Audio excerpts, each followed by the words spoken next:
Hello, this is our group project for FIPT 103 at Miramar College. Our case study discusses the events that had taken place in March of 1911 at the Triangle Shirtwaist Factory. The group members are Connor Myers and I am Dylan Aaronsberg.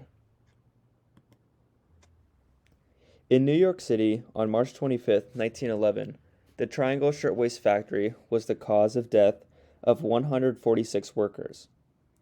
It was a preventable man-made disaster and a tragedy of the industrial age.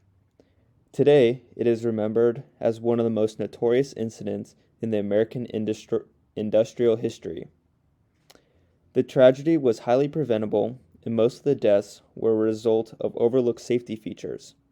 This incident brought about extensive attention to the dangers of sweatshops and factories, leading to the formation of laws and regulations to improve the safety of workers.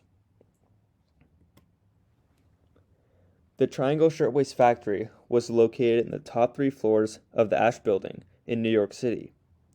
Essentially, it was a sweatshop that employed hundreds of workers, mostly young women, who worked demanding 11 to 12-hour days in a cramped space at lines of sewing machines.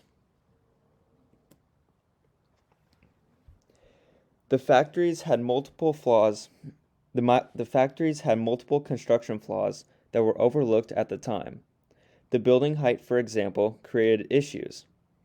The New York City Fire Department was only able to reach the 9th floor with ladders. This was a huge problem due to the building being 10 stories tall. The factory occupied the 8th, 9th, and 10th floor. Additionally, there was only one fire escape, even though 2 more were needed. All the exit doors opened inwardly rather than out. The overpopulated use of fire escapes began to break under the excessive weight. There were 2 exit stairways and 2 elevators located on the 9th floor. One stairway was engulfed by flames, and the other was locked to help prevent employee theft. Fireproof. The building was considered fireproof at the time, despite it being made of wooden floors and walls. The factory also used cotton as a material, which is flammable.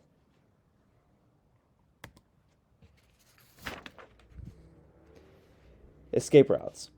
The building had 2 staircases, of which one remained locked at all times, so the factory owners, Max Blanc and Isaac Harris, could try and prevent theft. All of the exit doors opened inwards, and there were no fire sprinklers. The occupants on the 9th and 10th floor were unaware of the fire, and the fire department was not notified until much later. It took approximately 15 minutes to notify the fire department after the first sign of smoke. Rescue operations. Engine 72 was the first on scene. The location of the fire was obvious due to the large amounts of smoke and flames. On one side of Washington Place, flames were bursting out of every window. About 25 workers got trapped inside, and dozens of workers jumped from windows, while others died from burning alive or smoke inhalation. Extinguishment. The city of New York had a high-pressure hydrant system in place at the time.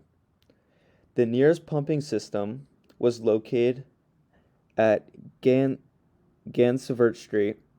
They were notified of the fire and raised the pressure to 200 psi. Firefighters were able to lay 3 hose lines through the building and use many advantage points outside to attack the fire from all angles.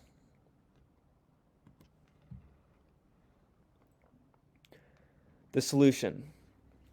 3 months after the incident, John Alden Dix, the governor of New York at the time, signed a law towards the factory investigating committee, resulting in 8 more laws covering fire safety, factory inspection, sanitation, and employment rules for women and children. In 1912, 25 more laws were signed and transformed its labor protection among the most progressive in the nation.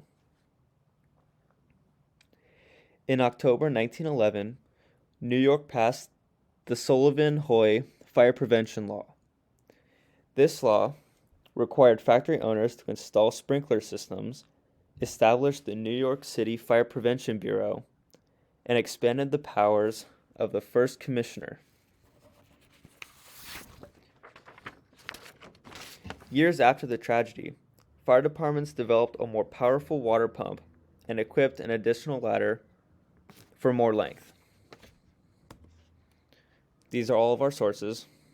Thank you for watching.